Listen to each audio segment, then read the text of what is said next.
ምን እንላለን? በዚህ ያክል የሰው ጭካኔ፣ በዚህ ያክል የሰው አሪዮስነት ለራሳችን ግራ ነው የሚገባን። በዚህ ያክል የሰው ክፋት፣ በዚህ ያክል የሰው ጥላቻ ግራ ነው የሚያጋባን። ገዳዮች ይሞታሉ፣ የሚቀር የለም።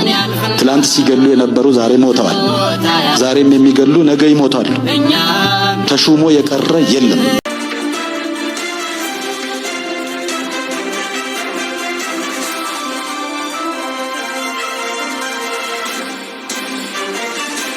ሰላም ጤና ይስጥልኝ ክብራትና ክብራን የቻናላችን ቤተሰቦች፣ ዛሬም እንደተለመደ ሁሉ 19 ክርስቲያኖች በአርሲ ተገለዋል። ከዚሁ ጋር በተያያዘ የተለያዩ አማኞች ድርጊቱን እያወገዙት ነው። እሱን እናቀርብላችኋለን። ከዚህ ባሻገር የልጄ ሊዛ ደም ባክኖ ሊቀር ነው፣ ፍትህ ልናጣ ነው፣ ተቸግረናል። የሟች ተማሪ ሊዛ አባት ሀሳባቸውን ሰንዝረዋል። ማልቀስ ብቻ ነው፣ ለልጄ ፍትህ አላገኘሁም ሲሉ መልእክታቸውን አስተላልፈዋል። ይህንንም ጉዳይ በስፋት እንመለከተዋለን። ከዚህ ባሻገር ከፍተኛ ጉዳት የደረሰባቸውን ተሽከርካሪዎች ከፖሊስ ፈቃድ ውጭ መጠገን፣ ቀለም መቀየር ወይም ደግሞ ሌላ ይዞታ መለወጥ በወንጀል ያስጠይቃል ተብሏል። ይህንን ያለው የአዲስ አበባ ትራፊክ ማኔጅመንት ነው። እነዚህንና ሌሎችንም መረጃዎች ይዘናል። አብራችሁን ቆዩ። ይህንን ቻናል ላይክ፣ ሰብስክራይብ አድርጉ ግብዣችን ነው። ወደ ቀዳሚው መረጃ ስንሻገር በአርሲ በተለያየ ጊዜ ክርስቲያኖች እየተገደሉ መሆኑ ሲዘገብም ስንመለከትም ቆይተናል። ዛሬም እንደተለመደ ሁሉ በማሳ ላይ የነበሩ 6 ክርስቲያኖችን ጨምሮ ሌሎች 19 ሰዎች መገደላቸው ተገልጿል። ይህንንም ጉዳይ የተለያዩ አማኞች እያወገዙት ነው የሚገኘው። የእምነቱ ተከታዮችን ጨምሮ የሌሎች እምነት ተከታዮችም ይህ ድርጊት ሊቆም ይገባል ሲሉ መልእክታቸውን እያስተላለፉ ነው የሚገኙት። ክብራትና ክብራን የቻናላችን ቤተሰቦች ይህን ጉዳይ ተመልክቶ የተላለፉ መረጃዎች አሉ። አጠር አድርገን እናቀርብላችኋለን። የዛሬው ደግሞ ለየት የሚያደርገው በመጀመሪያ ላይ 6 ሰዎች በማሳ ያሉ ተገደሉ። ከዛ በኋላ እያለ እንደገና ደግሞ 4 ሰዎች ተጨመሩ። እንደገና ደግሞ በአንድ ወረዳ ላይ ደግሞ እንደገና 9 ሰዎች በድምሩ 19 ሰዎች ተገደሉ። ይሄን አሰቃቂ ነገር ብታደርጉ ወገኖች ተው፣ አይጠቅማችሁም። ወገናችሁን አፍርሳችሁ ምን ታገኛለህ? ምን ትጠቀማላችሁ? ምንድነው ሰውን በመግደል? አዎ የሚደሰት ህሊና ሊኖረን አይገባም። ምን እንላለን? በዚህ ያክል የሰው ጭካኔ፣ በዚህ ያክል የሰው አሪዮስነት ለራሳችን ግራ ነው የሚገባን። በዚህ ያክል የሰው ክፋት፣ በዚህ ያክል የሰው ጥላቻ ግራ ነው የሚያጋባን። አሁን በአርሲ ላይ ያየን የሰማ ነው። ህፃናት ሳይቀሩ በሰይፍ እየተቀሉ ደማቸው እየፈሰሰ ነው። ክርስቲያኖች እየተገደሉ ነው። ለምን እንዲህ ይደረጋል? እንዴት ያልበደለ ሰው በኢትዮጵያ ውስጥ ይገደላል? ምን አረጉ እነዚህ ሰዎች?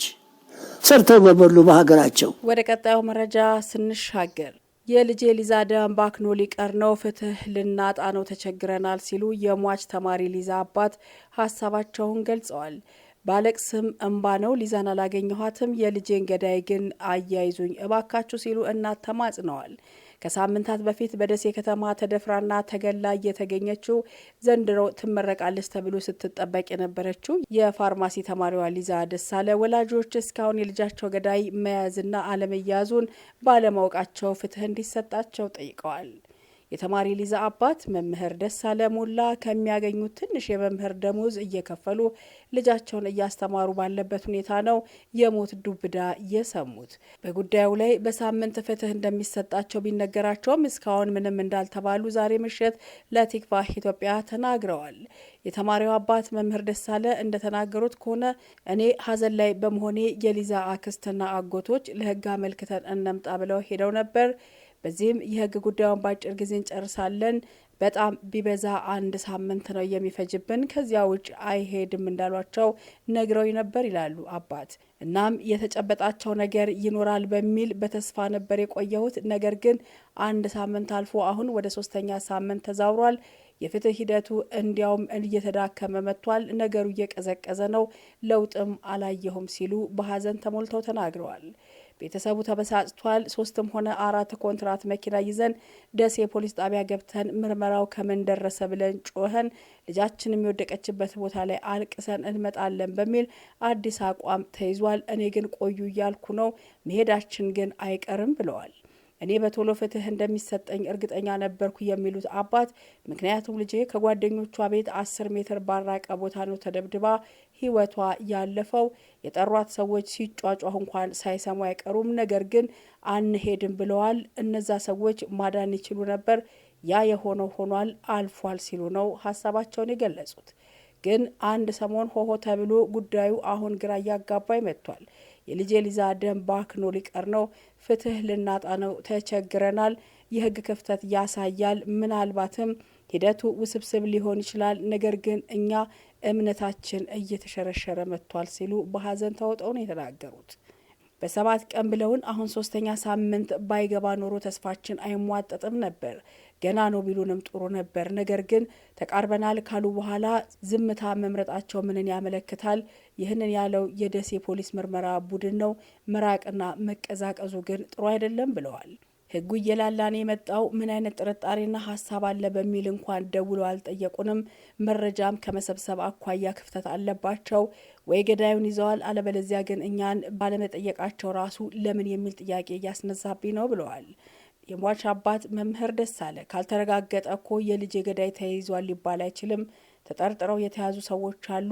ያንንም እርግጠኛ አይደለሁም። መርማሪው እንደሚለው ግን ወደ 9ና 10 የሚሆኑ ተጠርጣሪዎች ታስረው ነበር። ከነዛ መካከል 3 ወይ ደግሞ 4ቱ የተፈቱም አሉ ሲሉ ተናግረዋል። የተማሪ ሊዛ እናት በበኩላቸው ፍትህ እንዲሰጠኝ እፈልጋለሁ። እስካሁን ፍትህ የምናገኝ መስሎ የነበረ፣ አሁን ላይ ግን ዝም ብለው ነው ያሉት። ውስጥ የቆስሏል። ቤተሰቦቼ ደሴ ሄደን እንጩህ እያሉ ነው። የሚለቀስበት ጠፍቶን ነው እንጂ ፍትህ እንፈልጋለን ሲሉ ተናግረዋል። በእርግጥ የኢትዮጵያ ሕዝብ ነው በሊዛ ሞት ያስተዛዘነኝ ያሉት የሊዛ እናት ግን ደግሞ ልጄ የደሴ ሕዝብ በሚኖርበት 10 ሜትር ላይ ስትወድቅ ስትሞት ምንም ሳይሰሙና ጩኸት ሳይኖር አይቀርም ነበር። ቢያንስ የልጄን ገዳይ ማወቅ አለብኝ። ባለቅስም እንባ ነው። ሊዛን አላገኘኋትም። የልጄን ገዳይ ግን እባካችሁ አያይዙ ሲሉ ነው የጠየቁት። ቲክቫህ ኢትዮጵያ ከዚህ ቀደም ጉዳዩን ይዞታል የተባለውን ኢንስፔክተር ማብራሪያ ቢጠይቅም ጉዳዩ በምርመራ ሂደት ላይ በመሆኑ ዝርዝር ማብራሪያ ከመስጠት ተቆጥበዋል። የደሴ ከተማ ፖሊስን ለማግኘት ምሽት ያደረገው ጥረት ባይሳካም ነገር ግን ይህንኑ አረጋግጦ ለአድማጭ ተመልካቹ እንደሚያቀርብ ቃል ገብቷል።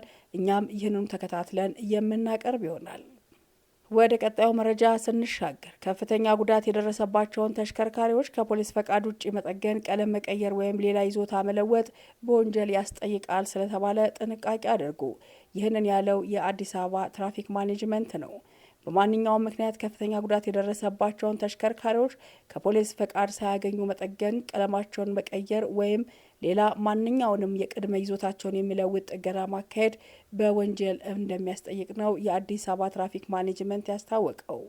መመሪያውን የሚተላለፉ የተሽከርካሪ ሰርቶ ማሳያ ወርክሾፕ ወይም ደግሞ ጋራዥ ባለቤቶች ከ20 ሺህ ብር የገንዘብ መቀጮ ጀምሮ በወንጀል እስከ መጠየቅ የሚደርስ ቅጣት ይጠብቃቸዋል። ይህ አስገዳጅ መመሪያ ተግባራዊ የተደረገው የትራፊክ አደጋ አድርሰው የሚሰወሩ ወንጀለኞችን ሕገወጥ ድርጊት ለመቆጣጠር እንደሆነ የትራፊክ ማኔጅመንት ባለስልጣን የትራፊክ ቁጥጥርና ሁነት አስተዳደር ዳይሬክተር አቶ አያሌው ኢቲሳ ለአህዱ ተናግረዋል። አቶ አያሌው እንደተናገሩት ከሆነ ከፍተኛ ጉዳት የደረሰባቸው ተሽከርካሪዎች ያለ ፖሊስ እውቅና የቅድመ ይዞታቸውን መለወጣቸው ፖሊስ አደጋ አድርሰው የሚሰወሩ ተሽከርካሪዎችን በቁጥጥር ስር ለመዋል የሚያደርገውን ጥረት በማደናቀፍ ወንጀለኞች ለጥፋታቸው እንዳይጠየቁ እድል ይሰጣል ብለዋል።